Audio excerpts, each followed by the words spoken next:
ಸರ್ವೋಚ್ಚ ನ್ಯಾಯಾಲಯ ಯುಜಿಸಿ ಅವರು ಹೊಸ ಒಂದು ಮಾರ್ಗಸೂಚಿಗಳನ್ನ ಉನ್ನತ ಶಿಕ್ಷಣ ಸಂಸ್ಥೆಗಳಲ್ಲಿ ಸಮಾನತೆ ಮತ್ತು ಒಂದು ಡಿಸ್ಕ್ರಿಮಿನೇಷನ್ ಏನೋ ಅಂತ ಹೇಳಿ ಹೇಳ್ತೀವಿ.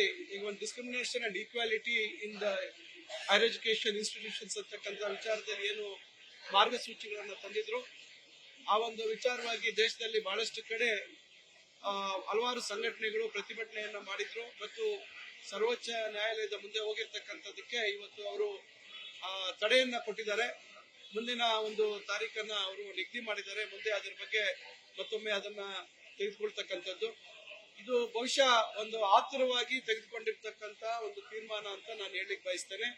ಕಾರಣ ಏನು, ತೆಲಂಗಾಣ ರಾಜ್ಯದಲ್ಲಿ ಹೈದರಾಬಾದಲ್ಲಿ ನಡೆದಂತ ರೋಹಿತ್ ವೇಮುಲ ಅವರ ಘಟನೆಯನ್ನ ಇಟ್ಕೊಂಡು ಮಾನ್ಯ ನಮ್ಮ ಲೋಕಸಭೆಯ ವಿರೋಧ ಪಕ್ಷದ ನಾಯಕರಾಗಿರ್ತಕ್ಕಂಥ ರಾಹುಲ್ ಗಾಂಧಿ ಅವರು ಉನ್ನತ ಶಿಕ್ಷಣ ಸಂಸ್ಥೆಗಳಲ್ಲಿ ಪರಿಶಿಷ್ಟ ಜಾತಿ, ಪರಿಶಿಷ್ಟ ಪಂಗಡ ಮತ್ತು ಹಿಂದುಳಿದವರಿಗೆ ರಕ್ಷಣೆ ಕೊಡಬೇಕು ಅಂತಕ್ಕಂಥ ನಿಟ್ಟಿನಲ್ಲಿ ಅವರು ಬಹಳಷ್ಟು ಚರ್ಚೆಗಳನ್ನ ಮಾಡಿ ನಾವು ಕೂಡ ಆ ನಿಟ್ಟಿನಲ್ಲಿ ಒಂದು ಕಾಯ್ದೆಯನ್ನ ತರಬೇಕು ಅಂತಕ್ಕಂಥ ಒಂದು ಪ್ರಯತ್ನ ನಾವು ಸಂಬಂಧಪಟ್ಟ ಹಲವಾರು ಜೊತೆ ಬಹಳಷ್ಟು ವಿಸ್ತೃತವಾಗಿ ಚರ್ಚೆಗಳನ್ನ ಮಾಡಿದ್ದೇವೆ.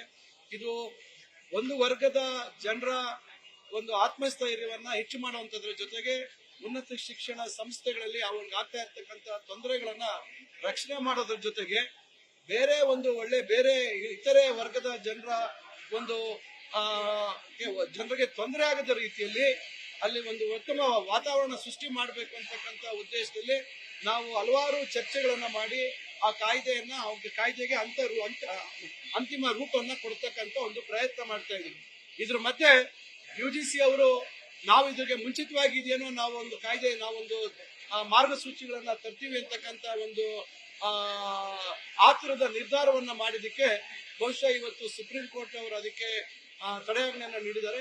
ನೋಡೋಣ ಸುಪ್ರೀಂ ಕೋರ್ಟ್ ಅವರು ಏನು ಅವರು ಅದನ್ನಲ್ಲಿ ಗಮನಿಸಿದ್ದಾರೆ, ಯಾವ ಅಂಶಗಳ ಬಗ್ಗೆ ಅವರು ಏನು ಅಭಿಪ್ರಾಯವನ್ನ ವ್ಯಕ್ತಪಡಿಸ್ತಾರೆ. ಖಂಡಿತ ಇದು ನಾವು ಏನು ರೋಹಿತ್ ವೇಮುಲ ಅವರ ಒಂದು ಹೆಸರಿನಲ್ಲಿ ತರ್ತಾ ಇರತಕ್ಕಂತ ಒಂದು ಕಾಯ್ದೆಯಲ್ಲಿ ಬಹುಶಃ ನಾವು ಕೂಡ ಬೇರೆ ಇನ್ನು ಇತರೆ ವರ್ಗದವರಿಗೆ ತೊಂದರೆ ಆಗದ ರೀತಿಯಲ್ಲಿ ಈ ವರ್ಗಗಳಿಗೆ ಯಾವ ರೀತಿ ರಕ್ಷಣೆ ಕೊಡಬೇಕು ಅಂತಕ್ಕಂಥ ನಿಟ್ಟಿನಲ್ಲಿ ಕ್ರಮ ವಹಿಸಲಿಕ್ಕೆ ಬಹುಶಃ ಇದೊಂದು ಅವಕಾಶ ಇವತ್ತು ಲಭಿಸಿದೆ.